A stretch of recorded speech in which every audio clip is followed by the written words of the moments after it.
என்றும் நான் செல்ல மாட்டேன். அன்பான சொந்த பந்தங்களே, இந்த நாட்கள் எப்படி இருக்கிறீங்க? How are you all in these days? நிறைய பேருடைய வாழ்க்கையில் ஏதாவது ஒரு பாவத்தில் மாட்டி தவித்துக் கொண்டிருப்பீர்கள் என்று சொன்னால், so many of them in the sins, அதிலிருந்து விடுபட முடியாதபடி சில பாடுகள் உங்களை அழுத்தி கொண்டிருக்கும் என்று சொன்னால், some burdens will destroy you in that sense. இதனால தான் இவ்வளவு கஷ்டப்படுறேன்னு சொல்லுகிற ஒரு வருத்தத்தோடு இருப்பீர்கள் என்று சொன்னால், you will feel about I will carry all these things for that sins only. இவன் வருஷம் முழுது இந்த துன்பத்தையே அனுபவிச்சு கொண்டிருக்கிற அப்படின்னு சொல்லி கொண்டிருப்பீர்கள் என்று சொன்னால், you will say I will carry my feelings all these years. இதை கேட்டு தேவன் மன்னிக்க மாட்டாரா?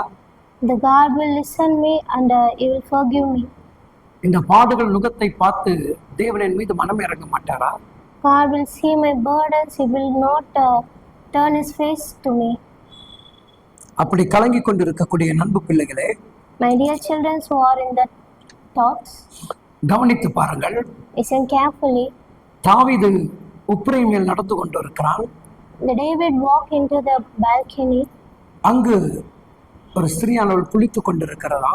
In that place the girl was shower. அவளை பார்த்த பிறகு அவன் மனம் மாற்றம் அடைகிறது. You will see the girl, you will add many things. அது நிமித்தமாக அவன் பாவத்தில் விழுந்து விடுகிறான். Because of that he will into the sin.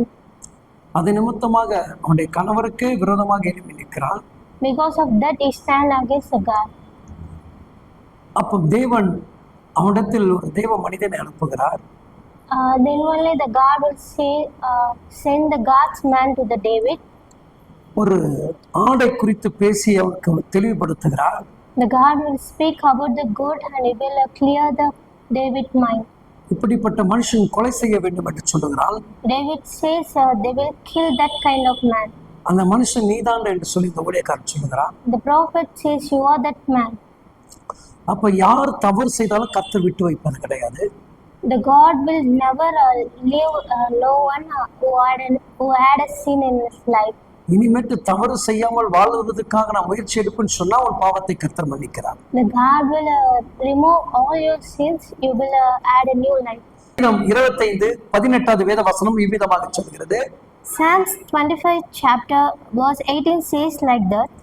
என் சிறுமையும் என் துன்பத்தையும் பார்த்து என் பாவங்களை எல்லாம் மன்னித்தருளும். Look upon my affliction and my distress and take away all my sins. கவனித்து பாருங்கள். Listen carefully. நான் சிறுமைப்பட்டேன். I will distress. இது நிமித்தமாக துன்பம் அடைந்தேன். I will feel about that. என்னை மன்னிச்சிடுங்க ஆண்டவரே. Please forgive me, O Lord. தாவீது அப்படிதான் தேவனிடத்தில் மன்னிப்பு கேட்டான். David gave forgiveness to the God. தேவன் அவனை மன்னித்தார். The Lord will forgive him. அதுக்கப்புறம் அவனுடைய வாழ்க்கையில் After that the life of David, எந்த ஸ்திரீகளையும் நெருங்கி பார்க்கவில்லை. he will know near to the girl. எல்லாவற்றையும் உதறி தள்ளினான். All things he will remove from that. நீ தேவனுக்காக எதையாவது செய்ய வேண்டும் என்று விரும்பினான். I will do a thing for my God. எப்பொழுது நீ பாவத்தை வெறுத்து தள்ளுகிறாயோ, when you will remove all your sins, அப்பொழுதுதான் தேவனுடைய வேலை செய்வதற்கான வாசல்கள் திறக்கப்படுகிறது.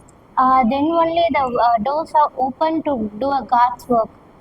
அதுக்கப்புறம் அவன் தேவனுக்கு ஒரு ஆலயத்தை கட்ட வேண்டும் என்கிற ஒரு எண்ணம் உள்ளத்துல வரும். That then only the David had a thought about build a God's temple. இன்னைக்கு நீங்க Today you கவனிச்சு பாருங்க. You listen.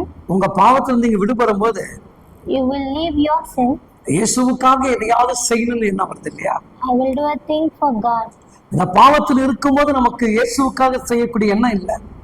But we don't add a thought about doing a work for God in the sin. அந்த பாவத்திலிருந்து நமக்கு விடுதலை கிடைக்கும் போது தான் இயேசுவுக்காக எதையாவது செய்ய வேண்டும் என்ற எண்ணம் வருது. When we add a freedom from the sin, we will have thought about we will do anything for God.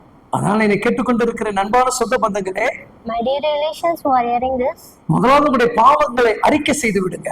first you will say your sins to the God. அதை விட்டு விடுங்க. And leave that. அதுக்கப்புறம் இந்த இறை தேவனுக்காக நீங்க பணியாற்ற ஆரம்பிப்பீங்க. Then only you serve the God. தேவன் அப்படியே உங்களுக்கு செய்வார். God will do that like. Amen.